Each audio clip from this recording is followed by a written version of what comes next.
Dans un monde où l'innovation et l'exécution sont les moteurs du succès, bienvenue dans Marketer Moment. Je suis Guillaume Rostand, je vis le marketing chaque jour en tant que CMO et mentor de start-up. Je me passionne pour ce domaine et ses acteurs.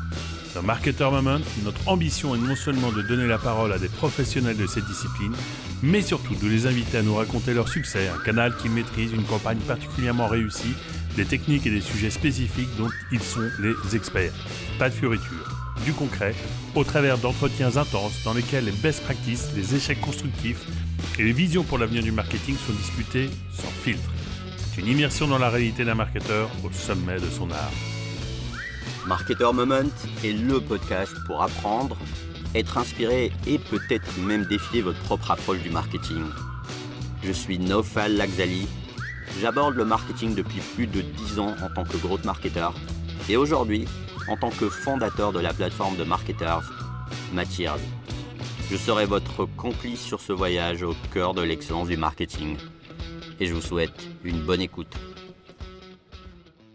Bonjour Aurélie. Bonjour. Comment ça va ? Très bien, merci et toi ? Ça va très très bien. Je te remercie de rejoindre notre épisode où tu m'as dit qu'aujourd'hui on va parler d'IA et de marketing. C'est bien le cas ? Oui, avec grand plaisir. C'est effectivement ça, voir comment on applique l'IA au marketing et comment on vient révolutionner le rôle du marketeur grâce à l'IA. Top, parfait. Mais juste avant, je suis très intéressé pour en savoir un peu plus sur ton parcours. Est-ce que, en quelques mots, tu peux te présenter ? Bien sûr, j'ai un parcours qui a un peu oscillé entre le product et le marketing. J'ai passé de nombreuses années chez Solocal, plutôt sur des postes produits. J'ai passé aussi quelques années dans une fintech qui s'appelle QuickSign, à la fois sur du product et sur du marketing. Et puis là, chez Alan, depuis 3 ans et demi, complètement sur du marketing. Et puis, du coup, ce qui ne t'étonnera pas, c'est que j'adore le product marketing qui permet d'allier un peu les deux. Ok, donc tu viens des contrées du product. Absolument, ouais. Qu'est-ce que tu as aimé dans ton parcours sur ce sujet du product ? Pour moi, product marketing, je veux dire product et marketing, se rejoignent au sens où on veut faire le meilleur produit possible en répondant aux besoins des utilisateurs, aux besoins des clients, ce qui veut dire vraiment s'intéresser à leurs problèmes dont ils peuvent avoir confiance ou pas encore, et de créer la meilleure expérience possible pour répondre à leurs besoins. Et à partir de là, tout s'aligne, product, marketing et sales. Parce que du coup, le produit est bon, il répond à un bon problème. Donc, le marketing, c'est vraiment de révéler ce que fait le produit et de raconter le pourquoi derrière ce produit, de raconter l'histoire. Et les sales n'ont pas besoin, dans ce cas-là, de survendre le produit parce que le produit répond aux problèmes auxquels il doit répondre. Et du coup, il y a cet alignement qui fait que le client est satisfait parce qu'il a entre les mains un produit qui est bon, qui répond à ses problèmes. Ça correspond bien à ce qu'on lui a vendu. Et donc, il y a un cercle vertueux qui se met en place. Et donc, c'est pour ça moi, que j'adore le product et le marketing. Et je pense qu'en fait, il faut le voir comme un ensemble. Comme un ensemble. Parfait. C'est très clair. Et du coup, pour un peu démarrer directement dans le jus du sujet aujourd'hui, en parlant d'IA, moi, j'ai l'impression depuis quelques mois, tout le monde l'aborde d'une manière un peu soit philosophique, soit un peu futuriste, et dans tous les sens. Et quand je parle à des marketeurs comme nous, en fait, ce que je remarque, c'est qu'au final, c'est vraiment des use cases au quotidien, des use cases très clairs et très applicables au business. Du coup, j'ai une question très simple que j'aimerais te poser. Tout d'abord, c'est pour toi, l'IA appliquée au marketing, c'est quoi concrètement ? Je suis d'accord avec toi. L'IA, bien sûr, il y a une partie qui est scientifique, qui est de la recherche, qui peut être de la philosophie. Mais nous, dans notre quotidien, c'est vraiment comment on va pouvoir s'en servir pour être plus créatif, pour augmenter nos capacités en tant que marketeur, pour être plus efficace et gagner en productivité. Donc, c'est vraiment comment on va utiliser l'IA de manière très précise sur des use cases concrets pour être encore meilleur et pour augmenter nos capacités. Ok. Donc, plutôt un sujet d'efficacité, de productivité. Aujourd'hui, j'imagine que vous avez des use cases chez Alan. Quel est le use case sur lequel vous avez le plus travaillé jusque-là, avant peut-être d'aborder les autres? Est-ce qu'il y en a un que vous avez, dès que OpenAI a commencé à annoncer ces modèles qui sont de plus en plus performants, est-ce qu'il y a un use case qui a immédiatement été lancé chez Alan? Chez Alan, il faut vraiment avoir en tête que l'IA, on l'a mise au cœur de notre quotidien.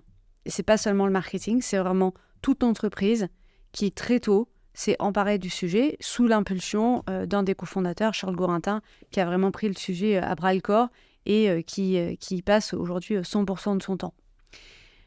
Si bien que dans toutes les équipes, vraiment, l'objectif, c'est de trouver les bons use cases ou utiliser l'IA pour gagner en efficacité. Ça peut être évidemment aux opérations quand il s'agit de faire des remboursements. Donc nos membres qui nous demandent des remboursements de santé, comment on arrive à utiliser l'IA pour automatiser le maximum de choses et détecter de la fraude également.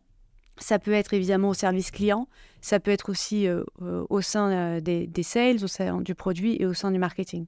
Donc il n'y a pas un use case, mais il y a de multiples use cases qui ont émergé dans toute l'entreprise. Et ce qui est intéressant, c'est de voir qu'en fait, il y a eu des ambassadeurs un peu dans toutes les équipes qui se sont emparés de l'IA super tôt parce qu'ils étaient particulièrement curieux ou particulièrement enclins à creuser ce sujet-là et qui se sont fait un peu des porte-paroles dans l'entreprise et qui ont aidé à vraiment distribuer ce savoir, distribuer, éduquer tout le monde dans l'entreprise pour que tout le monde utilise l'IA au quotidien. Okay. Et effectivement, au marketing, ensuite, nous, on a un peu 3 grands use cases. Tu parlais de productivité, d'efficacité. Oui, c'en est un. On a aussi un use case autour de la créativité qu'on pourra creuser ensemble. Et puis, vraiment, un use case autour de ce que j'appelle l'IA prédictive. Donc, comment on arrive à extraire, grâce à l'IA, plus d'insights sur nos clients et à alimenter notre product feedback loop. Du coup, je reformule la question. Donc, aujourd'hui, le marketing applique l'IA de plus en plus chez Alan sur plusieurs axes, on va dire. Tu as parlé de créativité. Alors, est-ce que tu peux m'en dire un peu plus? Oui, aujourd'hui, on utilise vraiment l'IA pour augmenter nos capacités créatives. L'idée, c'est vraiment d'aller travailler avec des outils comme Midjourney, par exemple, pour créer des nouveaux visuels. Et ça peut être créer des ads pour du performance marketing grâce à l'IA. Ça peut être aussi créer des illustrations. Notre mascotte, c'est une marmotte. On aime beaucoup notre marmotte. Et grâce à l'IA, on arrive à l'habiller et à la mettre dans plein de situations différentes. On peut la personnaliser pour des clients, on peut la personnaliser pour un secteur donné, on peut la mettre dans différentes situations de la vie quotidienne, celles que rencontrent nos membres. Et du coup, cette marmotte, on arrive à jouer avec elle beaucoup plus et à la rendre encore plus humaine et donc encore plus à jouer son rôle de petit animal très sympa qui est là aux côtés de nos membres. Du coup, tu as parlé d'un outil Midjourney. Le choix des outils aujourd'hui, sur par exemple la partie créativité, est-ce que vous testez? Comment ça se passe? On teste tout. Okay. On teste tout. On teste tout. Ok. Et le Midjourney aujourd'hui, est-ce qu'il fait partie d'un processus que vous avez mis en place? C'est-à-dire qu'au niveau des équipes, comment ils s'accaparent d'un outil comme Midjourney chez Alan? Ouais, on a nos ambassadeurs dans chaque équipe essaient de vraiment éduquer, former tout le monde. Donc, par exemple, dans l'équipe marketing, on a 2 personnes qui sont référentes sur l'IA et qui vont faire des formations pour que tout le monde puisse maîtriser Midjourney, s'en servir pour créer des illustrations ou d'autres outils qui peuvent être des outils internes ou des outils comme OpenAI sur le marché pour que tout le monde puisse s'en servir. Ok, tu cites souvent le côté ambassadeur. Je vais juste en profiter tant que je l'ai.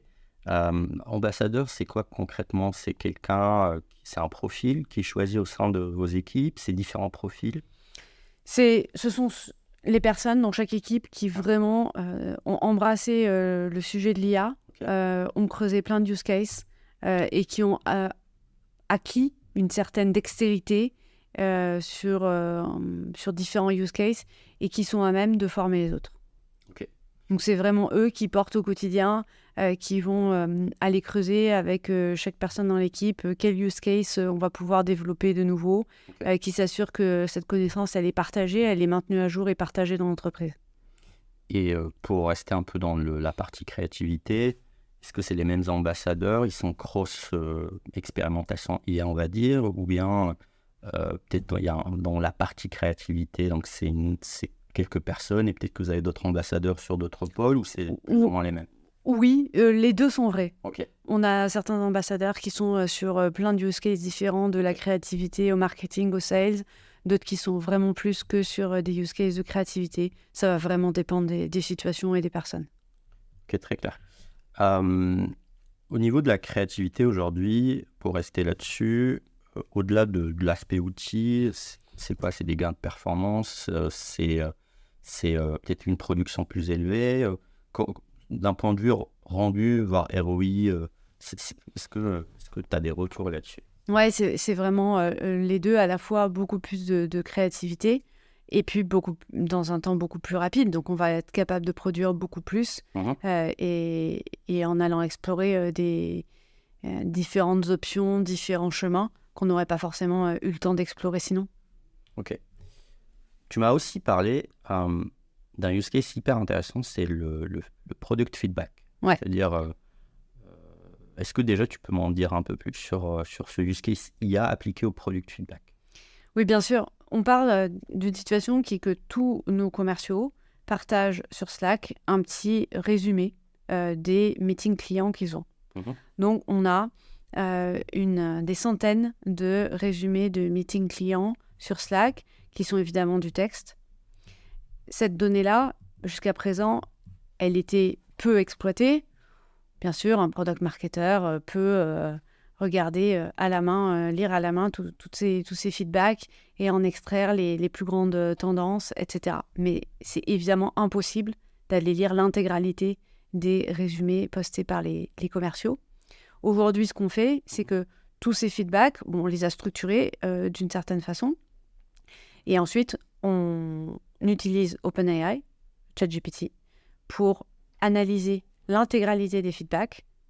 Donc, ce qu'on fait, c'est qu'on a quand même développé des prompts très précis pour demander à ChatGPT d'aller chercher des patterns au sein de toute cette information, de toute cette masse d'informations. Et on va pouvoir, comme ça, identifier quels sont les aspects du produit qui résonnent le mieux avec nos clients ou nos prospects, quels sont les aspects du produit qui résonnent le moins, qu'est-ce qui manque dans notre produit, qu'est-ce qui revient le plus fréquemment dans les souhaits de nos clients ou de nos prospects et qu'on n'a pas encore. Et ça, évidemment, c'est une mine d'informations pour aller alimenter la roadmap produit. Et ça alimente la roadmap produit. Et toi, par exemple, par rapport à ta fonction, j'imagine que ça te donne beaucoup d'insights, de data. Bien sûr. Ça peut être améliorer le pitch, par exemple, pour les commerciaux. Si on se rend compte que notre proposition de valeur ne résonne pas avec certains types de prospects, on peut modifier le pitch pour le rendre plus impactant. Ça peut être travailler sur certaines réponses à des objections, par exemple sur certains concurrents qui peuvent revenir de façon plus fréquente que d'autres. Voilà, donc évidemment, ça donne énormément d'insights pour aller affiner la façon dont on raconte l'histoire et comment on répond aux objections de nos clients. C'est intéressant parce qu'en gros, je vais simplifier, ça mouline, ça vous ressort des insights et ça vous permet d'avoir des nouveaux inputs un peu dans au quotidien. Sauf que c'est backé par une analyse de masse sur quelque chose que vous n'aurez peut-être pas pu faire ou vous aurez pris beaucoup plus de temps. Donc ça revient un peu ce côté productivité. J'ai une question un peu subtile. Est-ce que c'est aujourd'hui des choses qui vous prenaient évidemment beaucoup de temps avant, mais est-ce que aussi ça unlock en quelque sorte des nouvelles options? C'est-à-dire que peut-être qu'avant, pour faire simple, vous aviez un peu des simulations, des expérimentations sur des discours ou sur des feedbacks que vous récupérez. Vous n'avez pas peut-être la capacité d'exécuter plein de nuances ou en tout cas de créer plein de nouveaux scénarios, plein de schémas d'analyse. Est-ce que ça vous unlock en quelque sorte, au-delà de la partie productivité, est-ce que tu ressens aussi au sein de l'équipe qu'on peut faire plus de choses? Oui, bien sûr. Déjà, c'est sûr qu'on ne faisait pas l'analyse exhaustive de tous les meetings clients. Donc, rien que ça, effectivement, ça permet de faire des choses qu'on ne faisait pas avant. Okay. C'est pas seulement de la productivité, en fait, c'est vraiment, effectivement, ouvrir des nouvelles portes qu'on n'explorait pas avant. Ensuite, est-ce que pour autant, on teste plus de versions du pitch, par exemple ? Non, pas nécessairement, parce que pour le coup, il n'y a pas qu'une question d'IA derrière ça. On va, après, c'est la limite aussi humaine. On ne va pas déployer plein de versions différentes du pitch au sein de l'équipe commerciale. Ce serait beaucoup trop de formation, de tests, d'aller-retour. Donc, il faut aussi un peu de stabilité dans ce qu'on déploie. Okay. Très clair. Au niveau de l'exécution de cette partie-là, technique, j'aime bien un peu rentrer dans l'équipe qui la constitue au-delà des ambassadeurs. De quoi a besoin un CMO aujourd'hui pour, par exemple, exécuter ce que tu viens de me décrire concernant la partie product feedback backée par de l'IA? Est-ce que c'est des techniciens, c'est des growth engineers, est-ce que c'est votre CTO qui... Non, on a besoin de personnes, on est complètement autonome. Ouais. En gros, ça nécessite de l'itération, ça nécessite d'avoir un état d'esprit très exploratoire, ça c'est sûr, parce qu'on ne réussit pas du premier coup et ça c'est normal. Par contre, on a besoin d'un fichier Excel où on va structurer la donnée et la ranger. Et ensuite, on a besoin de GPT-4 pour pouvoir rentrer toute cette donnée et la faire analyser. Okay. Ça, donc, on a besoin, c'est fait par l'équipe de marketeurs qui a passé du temps déjà à comprendre comment structurer la donnée pour que ce soit efficace et que ça marche avec GPT-4. Et après, de travailler sur des prompts et les améliorer de manière fine pour arriver effectivement à avoir les informations, extraire les informations qu'on voulait avoir. Donc, effectivement, ça nécessite vraiment cette capacité d'exploration. Et il faut être aussi OK avec le fait qu'au départ, l'IA fasse, entre guillemets, perdre du temps. Parce qu'effectivement, on ne va pas réussir du premier coup. Donc, la première fois qu'on va faire l'analyse, ça va demander beaucoup d'investissement. On va affiner le prompt, on va faire des essais, ça ne va pas être bon, on va changer le prompt, on va revoir le résultat, etc., etc. Par contre, une fois qu'on est arrivé à un prompt qui est solide, la prochaine analyse, là, on va gagner vraiment beaucoup de temps. J'adore ce que tu viens de dire parce qu'en vrai, c'est un sujet qui revient souvent, c'est le temps qu'on est prêt à investir dans cette phase de, on va dire, de learning. Bien sûr. Parce que j'ai l'impression que beaucoup de gens, aujourd'hui, quand ils veulent l'appliquer, en tout cas même des marketeurs, ils sont dans « Ah, mais le résultat n'est pas bon, c'est quoi cette IA ?» Et on a été confronté à ça. Et donc, c'est bien de pointer ce point qui est le fait qu'il y a un processus de learning, d'amélioration du prompt en fonction des outputs. Puisque juste par estimation, tu as un ordre d'idée de combien ça a pris pour un peu maturer n'importe quel prompt, mais en soi, juste un peu les délais au sein de vos équipes. Est-ce que c'est de l'ordre de quelques jours, quelques semaines, pour que peut-être des marketeurs puissent se repérer dans l'échelle du temps? Ouais, je dirais entre quelques jours et quelques semaines, mais à temps plein. À temps plein, ah oui, ok. Intéressant. Tu vois, j'aurais pas pensé autant à ton plein en plus. Ça montre que c'est un vrai travail. Absolument. De compréhension déjà de ce que c'est que le prompt engineering. Je pense que tu as été confronté aussi à ce terme et cette mécanique où un marketeur doit devenir bon en prompt engineering. Est-ce que dans cette mécanique, aujourd'hui, tu arrives à détecter quelqu'un qui est capable, un marketeur, vu qu'on est un peu sur la thématique, qui est bon en prompt engineering? Parce que j'ai l'impression que c'est un nouveau skills. Ça fait partie de ces nouveaux skills. Avant peut-être passer à autre chose. Est-ce que aujourd'hui, tu arrives à détecter des talents qui ont cette capacité pour faire le lien aussi avec le côté ambassadeur, ce qu'on disait tout à l'heure? Je pense qu'aujourd'hui, on est quand même encore dans une phase assez exploratoire et encore amont. C'est-à-dire que oui, je pense que dans quelques années, ce sera un skill qui sera indispensable, en fait, et que chaque marketeur, chaque personne, en fait, devra avoir. Maintenant, aujourd'hui, je pense que quelqu'un de curieux et qui n'a pas peur de se retrousser les manches peut tout à fait monter sur le sujet et apprendre. Donc aujourd'hui, je dirais qu'on est un peu au milieu du gué. Il y a déjà des gens qui ont fait cet investissement, qui sont très habiles maintenant et qui ont développé ce savoir-faire pour écrire des prompts. Il y en a d'autres qui sont encore dans une phase de découverte et qui sont en train d'apprendre. Mais franchement, pour moi, à partir du moment où on est curieux et on a envie d'y aller, il n'y a aucune raison de ne pas y arriver. Donc en fait, le point de départ, c'est la curiosité Complètement. au sein des équipes. Et de toute façon, il se manifeste naturellement. C'est ça. Et je pense que ce qu'on est arrivé à créer chez Alan, c'est un peu un FOMO. C'est-à-dire qu'aujourd'hui, il y a tellement... Les ambassadeurs ont rempli leur rôle. Et puis, il y a tellement de gens qui ont pris le relais. Et tout le monde utilise l'IA dans l'entreprise. Et donc, celui qui ne l'utilise pas, il est, entre guillemets, un peu has-been. Donc, au contraire, on est arrivé, je pense, à créer une bonne dynamique où tout le monde voit l'intérêt, déjà, pour lui, pour la boîte, et puis, du coup, envie de s'y mettre, quoi. J'adore ce catalyseur, en tout cas le terme de ce catalyseur, le FOMO, parce que j'ai l'impression que c'est un peu ce qui drive, ce qui active beaucoup de personnes Bien sûr. aujourd'hui, que ce soit des business owners, que ce soit des personnes dans des équipes marketing ou même des gens qui veulent gagner en productivité parce qu'ils se disent peut-être c'est pas si intéressant de faire des choses répétitives. Bien sûr. Qui peuvent se faire aider. Je vais le garder parce que je vais ressortir le terme FOMO. Très bien. Parce que je pense que c'est un vrai point, un point clé. Donc, c'est très clair pour la partie investissement de temps au début pour arriver à des résultats. Donc, c'est pas immédiat. C'est pas ChatGPT le problème, c'est lui-même, faut le dire. Je vais continuer un peu l'exploration des use cases avant peut-être d'aller vers plutôt un approfondissement. Est-ce qu'il y a d'autres use cases au-delà de la créativité, de la partie product feedback que tu vois intéressantes ou même que vous êtes déjà en train de faire chez Alan? Ouais, on utilise l'IA aussi pour des gains de productivité, des gains opérationnels.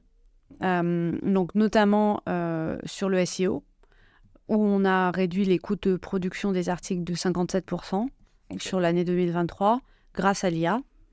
Donc concrètement, là où avant une personne de l'équipe marketing faisait un brief, envoyait un freelance pour écrire un article, en fait ce qu'on a fait, c'est qu'on a développé 2 types de prompts.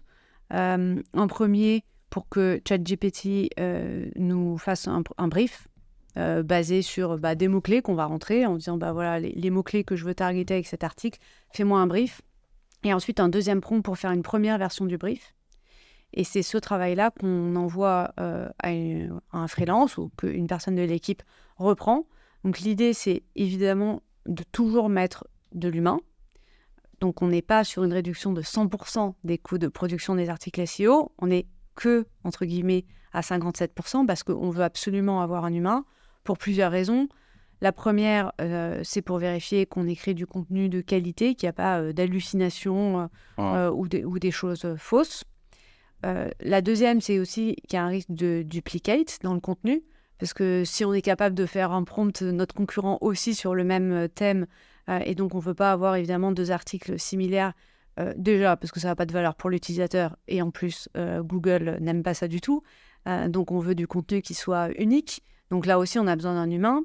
Et puis, on a envie, là aussi, de proposer un contenu qui soit agréable, personnel pour nos utilisateurs. Donc, on a envie d'avoir le tone of voice d'Alan, de mettre parfois un peu d'humour, des exemples concrets aussi. Vraiment des cas pratiques, ce que ne va pas forcément faire ChatGPT. Et donc, c'est pour toutes ces raisons, on a besoin, on a envie, on a besoin d'une personne humaine, mais le gain en efficacité est quand même très important. Ok, alors pour rester un peu sur les étapes, tu as dit il y a 2 prompts et un humain. Donc, si je comprends bien. C'est ça. C'est le même humain qui a les prompts, pardon, je vais dire les prompts. Est-ce que c'est la même personne ou bien c'est fait en équipe, ce que tu as dit quelqu'un qui va un freelance, c'est ça, qui va après recevoir une sorte de brief, c'est ça? Oui, les prompts, c'est notre valeur, c'est ce qu'on a créé nous. Effectivement, c'est une personne de l'équipe marketing d'Alan qui les a créés, qui les a optimisés. Et ensuite, on se sert de ces prompts pour effectivement donner un brief et une première version de l'article à des freelances. Ok. Et pourquoi en 2 temps, prompt 1 et prompt 2, ce que j'ai noté? Oui, on a un premier prompt pour écrire le brief et un deuxième prompt. Qui prend des inputs de toi, de l'équipe qui va être très simple, en fait. C'est vraiment, écris-moi un article qui va respecter tel et tel consignes en utilisant tel framework, par exemple, et cibler sur ces mots-clés-là. Et puis ensuite, donc là, c'est le brief écrit par ChatGPT. Donc, ça va être la structure de l'article, ça va être ce qu'il faut respecter, etc. Et puis après, il y a l'article en lui-même, le contenu rédigé. Tu as donné un chiffre à un moment et qui m'a intrigué. Je voulais savoir comment on arrivait à ce chiffre. Tu as dit 57%, si je ne me trompe pas. Oui. Ça veut dire que vous êtes déjà dans la mesure, Oui. vous êtes déjà dans les KPI de l'impact de ce que ça va me faire. Comment vous arrivez à ce chiffre? On sait ce que nous coûtait un article à produire avant ChatGPT, on sait ce qui nous coûte maintenant. Très clair. J'aime bien. Est-ce qu'il y a une méthode pour faire ça pour les auditeurs, pour qu'ils aient juste une ordre d'idée de comment vous faites aujourd'hui est-ce que c'est en termes de temps, est-ce qu'en termes de ressources? Oui, alors vraiment, la méthode est toute simple. C'est juste de mesurer le temps et le coût horaire passé et par le freelance et par l'équipe en interne pour produire un article. Et on mesure avant-après. Pas de... Je me dis, il y a toujours des frameworks quelque part, donc je cherche, je creuse. Hyper simple, hein. Restons basiques. Très clair. En tout cas, j'aime bien. Mais ça montre aussi que c'est un vrai sujet, le côté mesurer l'impact après, parce que peut-être qu'il y a beaucoup de gens qui utilisent l'IA, et des fois, peut-être en l'utilisant de la mauvaise manière, s'en rendent compte. Bien sûr. En calculant, peut-être qu'ils n'économisent pas autant de temps. Mais c'est un très bon point. Donc, ça, c'est sur le SEO. Est-ce qu'il y a d'autres aspects de la productivité en dehors de ça ou au final, aujourd'hui, c'est les gros use cases? Non, il y en a plein au quotidien sur plein de choses. Je peux te donner un autre exemple qui n'est pas un use case marketing, qui est un use case que j'utilise tous les jours, qui est hyper simple. On fait beaucoup d'écrits chez Alan. Tout est en anglais. Et je me suis rendu compte, d'autres personnes chez Alan se sont rendues compte, qu'on était beaucoup plus rapide à l'oral en français qu'à l'écrit en anglais. Et donc, ce qu'on utilise maintenant, c'est Gladia. Donc, on s'enregistre à l'oral en français avec un dictaphone d'un smartphone. Ce fichier audio, on le met dans Gladia, qui est hyper puissant pour retranscrire ce qu'on a dicté. Ce texte-là, toujours en français, on le met dans ChatGPT pour le traduire en anglais. Et le tour est joué. Waouh, ok, parfait. Au moins, on a un petit takeaway. Gladia, donc l'idée, c'est du speech to text. Exactement. C'est ça. Exactement. Ok, très, très intéressant. Et peu importe la durée, parce que je parle, parce qu'on est sur un podcast, on fait de la transcription. On utilise le modèle Whisper. Et le size du file doit être en dessous de 25. Et juste pour savoir, est-ce que c'est fait pour... Parce qu'il y en a qui sont faits pour des versions courtes. J'imagine que vous utilisez plutôt pour ça. Oui, effectivement, la plupart du temps, moi, j'utilise pour des versions courtes. Après, j'ai déjà essayé une fois avec un enregistrement d'un Google Meet. Ça a très bien marché. Ah, ok. Même pour moi, aujourd'hui, je pars avec un... Tu peux tester sur notre... On galère avec le Whisper en découpant les épigènes. Après, il y a sûrement une limite. C'est vrai que moi, je m'en sers plutôt pour des contenus courts. Donc, tu me diras si notre podcast passe ou pas. Parfait, c'est très clair. Donc, ça, c'est un ensemble de sujets aujourd'hui qui permettent en tout cas d'insérer de l'IA dans le marketing. Je vais parler d'un petit sujet organisationnel qui revient parce qu'au final, il est un peu sous-jacent à tous ces sujets-là.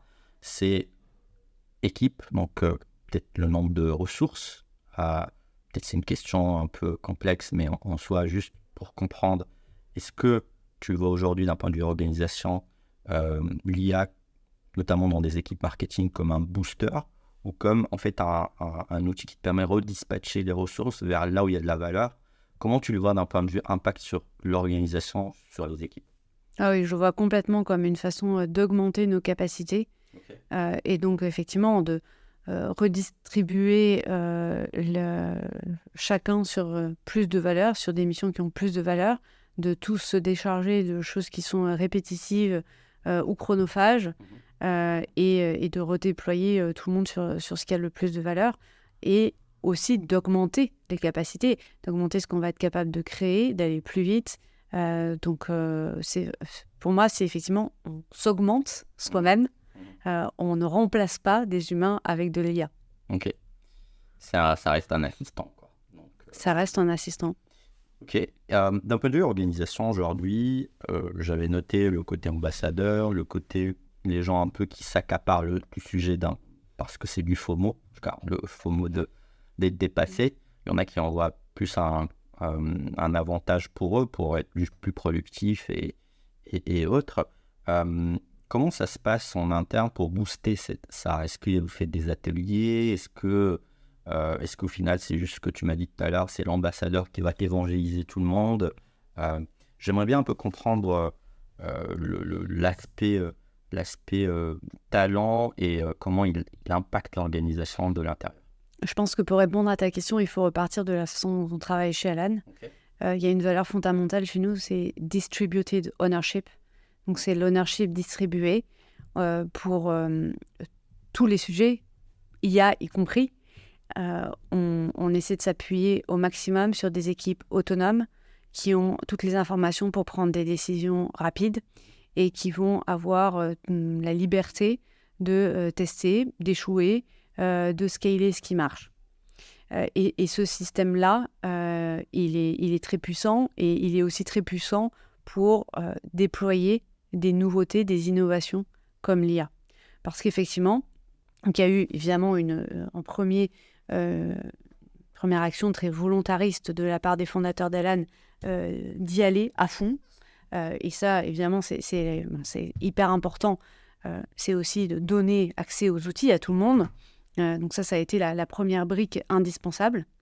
Une fois que ça c'est fait, le modèle de distributed ownership prend le relais parce qu'effectivement, on va avoir des gens qui s'emparent du sujet dans toutes les équipes, les ambassadeurs, qui vont former chacun dans leur team d'autres personnes à côté d'eux.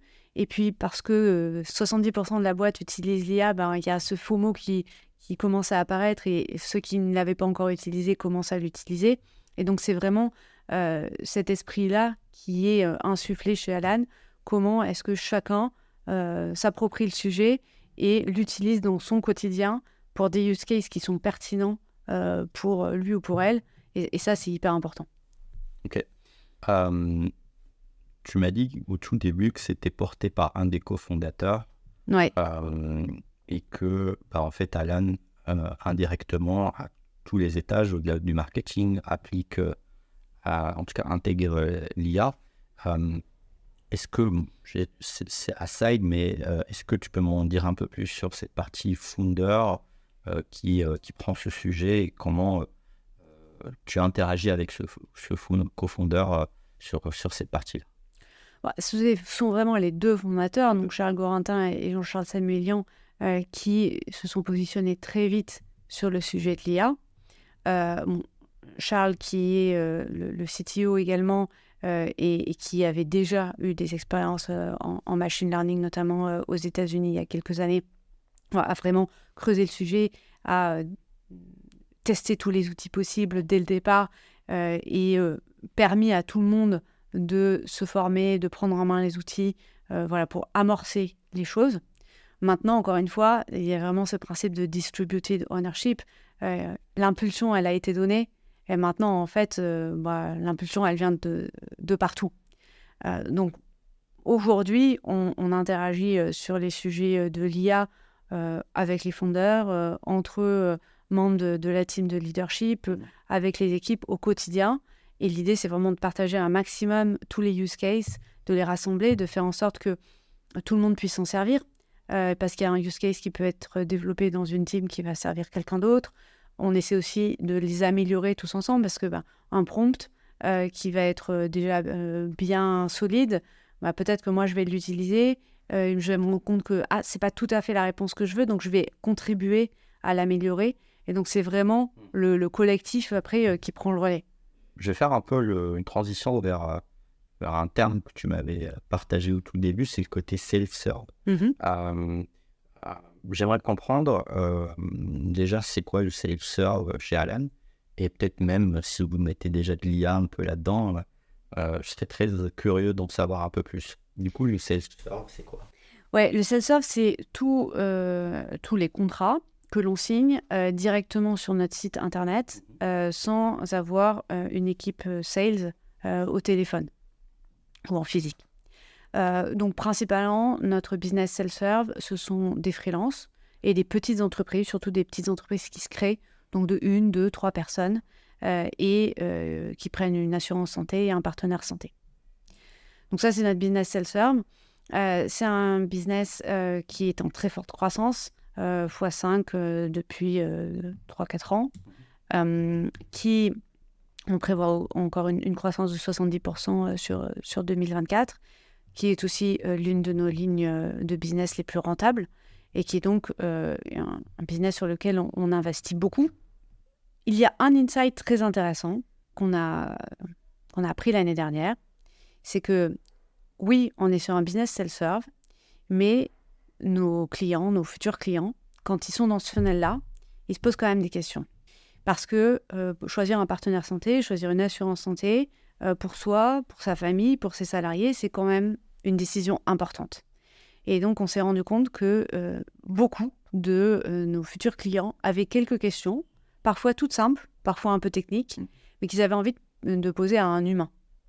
Et donc, on a mis en place une petite équipe qu'on appelle Inbound Sales, qui vont rappeler des prospects. Donc, on a mis en place cette capacité de demander à être rappelé.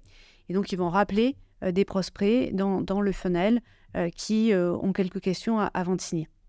Pour cette équipe-là, on est en train de regarder comment aider au mieux l'équipe à répondre facilement aux questions et à avoir, avec des petits assistants qui reposent sur l'IA, des réponses hyper simples aux questions qui se posent.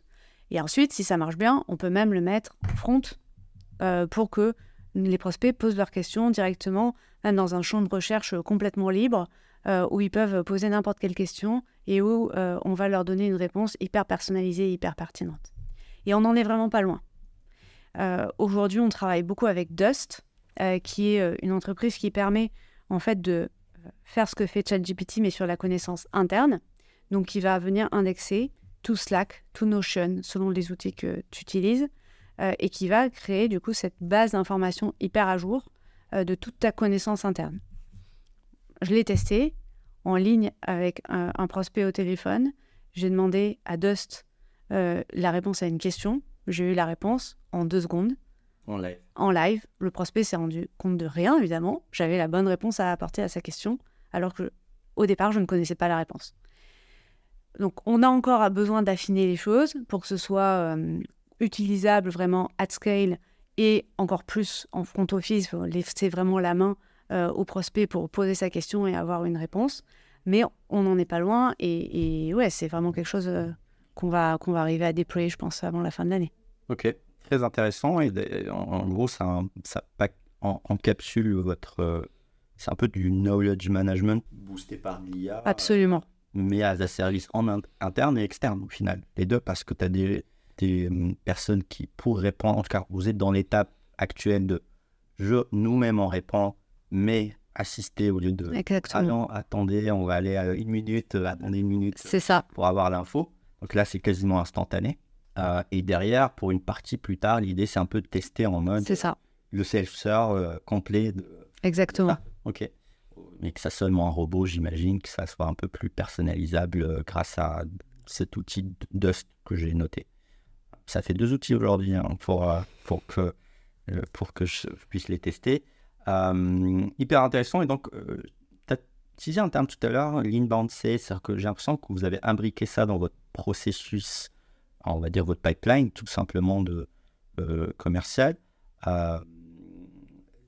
Vous arrivez un peu en quelque sorte à intégrer ça dans votre CRM, dans votre dynamique de sales en interne, ou au final c'est quelque chose qui au final est assez à part. Cette mécanique on va dire, de se booster avec du knowledge management, est-ce que c'est intégré dans votre cycle sales ou c'est à part du customer support? Alors, en fait, c'est intégré beaucoup de manière générale dans l'entreprise, évidemment côté care, donc côté service client, et de plus en plus côté sales également. Très clair. Alors, je veux revenir sur un autre sujet, c'est tout ça. Il y a des CMO qui sont aujourd'hui en train d'être confrontés à ces problématiques. j'imagine, toi, tu t'es bien entouré d'une certaine manière, peut-être en interne, peut-être par le fait d'être accompagné par les co-founders. Comment tu vois ce sujet de learning, de ces nouveautés un peu IA complexes, tout en sachant qu'un CMO est de plus en plus sollicité sur d'autres aspects du revenu et autres. Comment tu vois ce côté learning pour les CMO? Ouais, je pense que c'est une super question et tu as raison parce que ça dépasse bien l'IA. Je pense qu'aujourd'hui, le CMO, c'est un peu le bouton à 5 pattes qui doit être à la fois fort sur la partie brand, sur la partie acquisition et lead gen, sur le product marketing, sur l'engagement, sur l'IA. Donc oui, c'est compliqué et je pense qu'effectivement, là aussi, tu l'as dit, bien s'entourer, c'est hyper important. Ça veut dire recruter des gens très forts qui vont être experts sur chacun de ces domaines. Et ça veut aussi dire s'entourer avec d'autres CMO, avec des pairs, parce qu'on va tous avoir des expériences différentes et donc des dominantes différentes. Et je crois beaucoup effectivement à l'intelligence collective et au fait pas de juste poser les questions, d'échanger les problématiques. Et j'ai créé une communauté Tech Marketing Leaders, communauté Slack de CMO, qu'on a voulu assez resserrer pour avoir des problématiques vraiment similaires. Donc, boîtes, product-led ou très tech qui sont en phase d'accélération. On est à peu près 150 membres aujourd'hui, 50 actifs toutes les semaines. Et en fait, on voit que déjà, les questions qu'on se pose, tout le monde se les pose. Donc, il y a un côté rassurant. Il y a un côté aussi, on essaie de trouver des réponses ensemble. Certains ont craqué certains sujets qu'on n'a pas encore craqués. Et donc, effectivement, il y a des échanges qui sont vraiment quotidiens sur plein de problématiques qui peuvent être comment j'organise mon équipe, quels outils d'IA je vais pouvoir utiliser, pour quels usages, comment créer du contenu et le traduire at scale, par exemple, pour tous mes pays. Enfin, il y a plein de problématiques qu'on rencontre tous. Et en fait, c'est hyper important d'échanger et de s'entourer. Okay. Et c'est des communautés aujourd'hui, toi tu puisses dedans, j'imagine, et tu vas avoir d'autres CMO. Et toi, par exemple, au quotidien, comment tu as appris un peu sur ce sujet d'IA ces derniers mois, juste pour comprendre le processus d'un CMO qui a fait pas mal de use cases? Effectivement, déjà en interne, chez Alan, je dirais que c'est là où j'ai quand même le plus appris de l'équipe, de ce que j'ai testé par moi-même, de ce que d'autres équipes ont testé. Et puis, effectivement, on échange beaucoup sur ces sujets-là avec d'autres CMO et nos use cases se nourrissent les uns des autres. Ok, très clair. Est-ce qu'il y a un sujet dans l'IA ou même dans le marketing que tu te dis, c'est intriguant sur les prochains mois, que peut-être tu n'as pas encore craqué, ou tu te poses des questions, tu aimerais peut-être nous en parler?